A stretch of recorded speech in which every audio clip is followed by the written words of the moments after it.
Hey everyone, welcome back to Pine Hollow out of Diagnostics. We're about an hour from State College in the beautiful little town of Mount Union. The railroad goes through here. We're in the mountains. And we have a beached whale, 2004 Dodge Ram 1500, 160,000 miles. The owner said he was using it for work, parked it, boom, no crank, dead in the water. One of his friends found a blown fuse in the underhood fuse box. They replaced the fuse. It started, it ran for a minute, he drove it, boom, blown again. So we have a blown fuse situation. Let's figure this one out and see if we can get this Dodge Ram back on the road.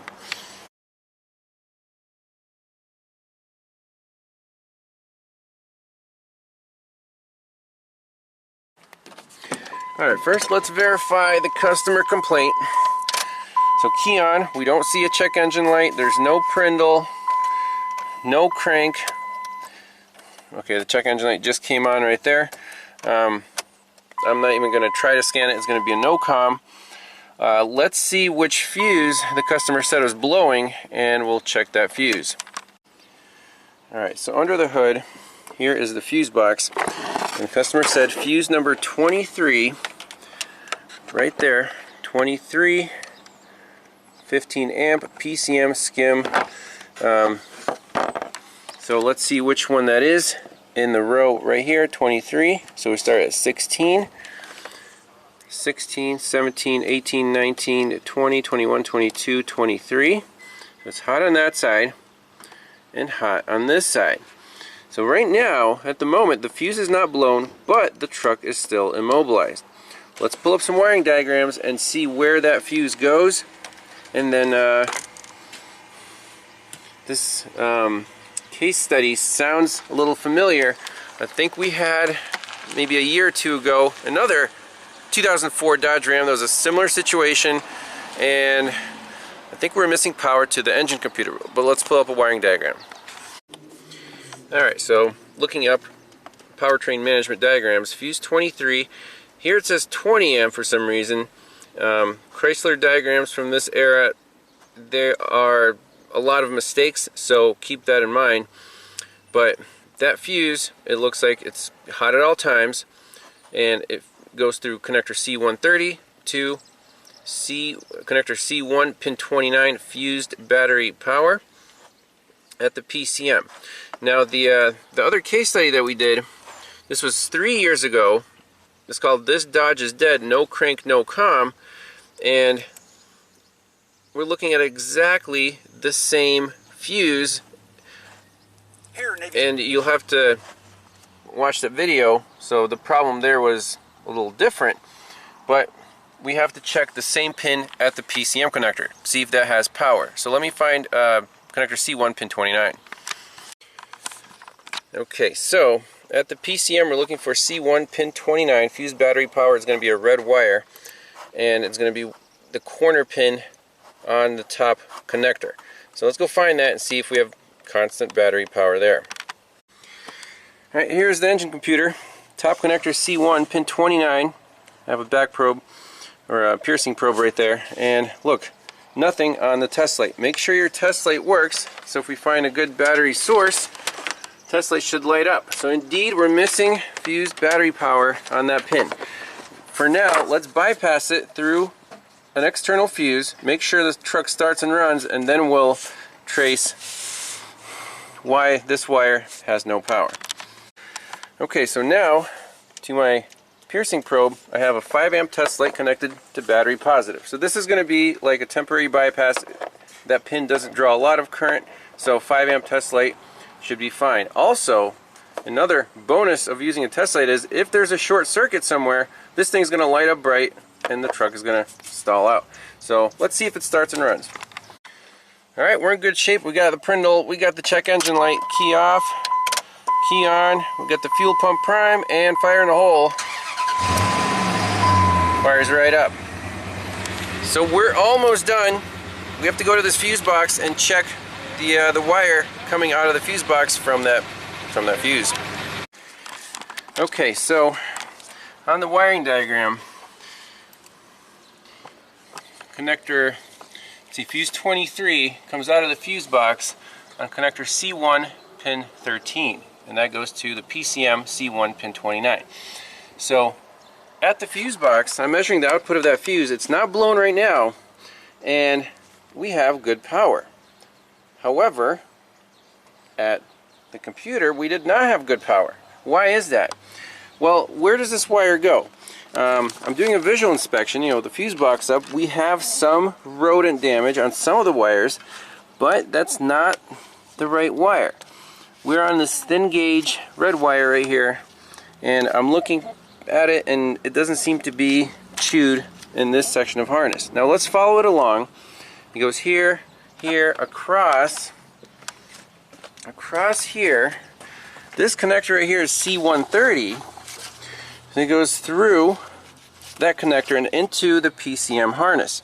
Now, this caught my eye here.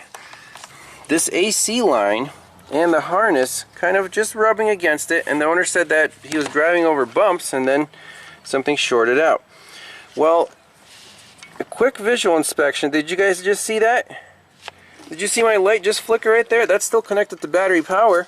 I just did this.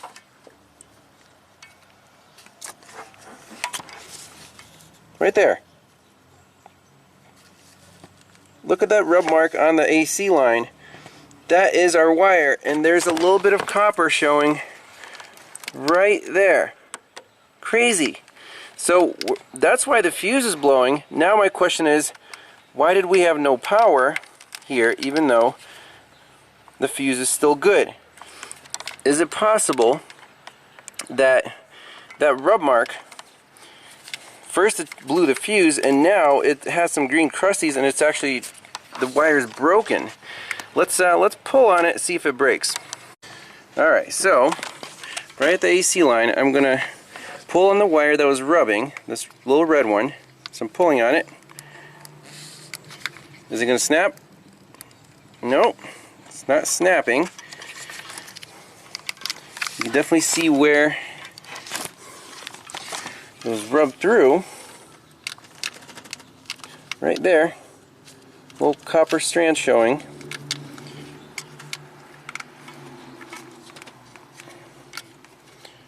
So let's do a couple more checks.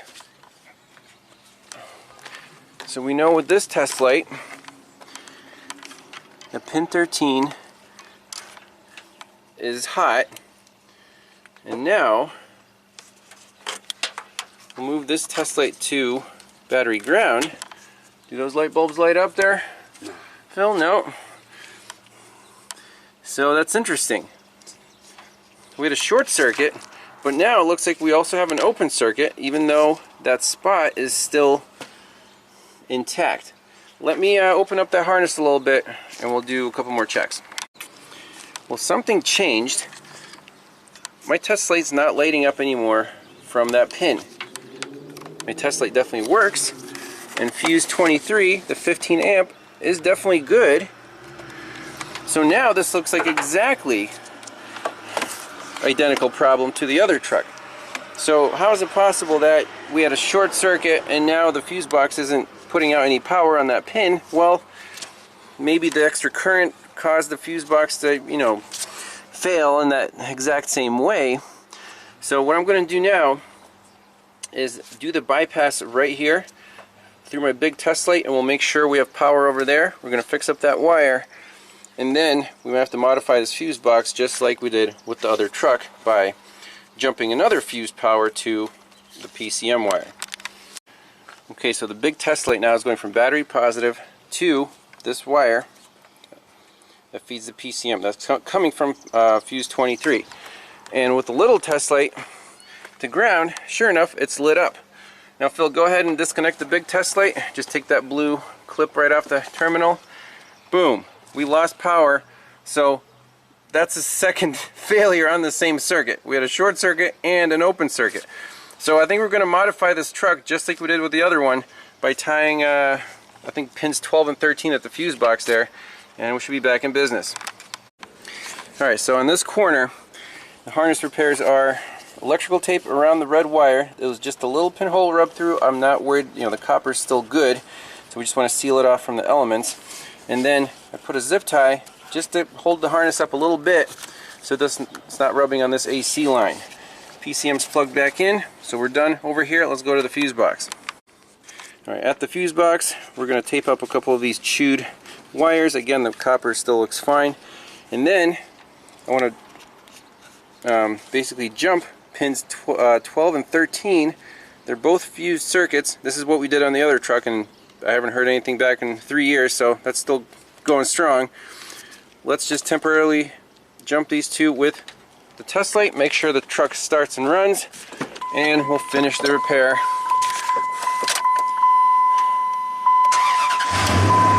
Perfect.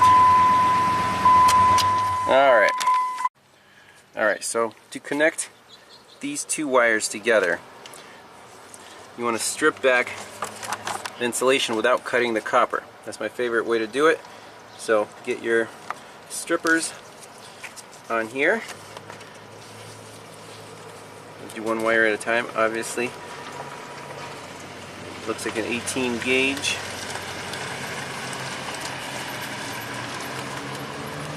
And then just gently pull back the insulation. You'll get plenty of copper. You don't even need to remove any insulation.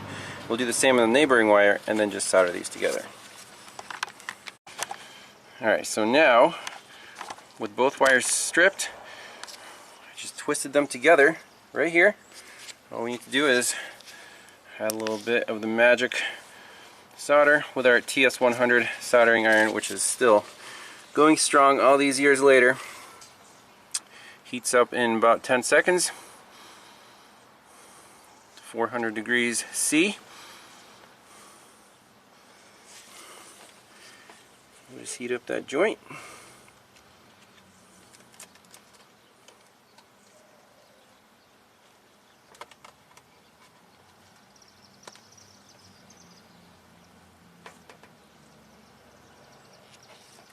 Simply beautiful. Can't even tell.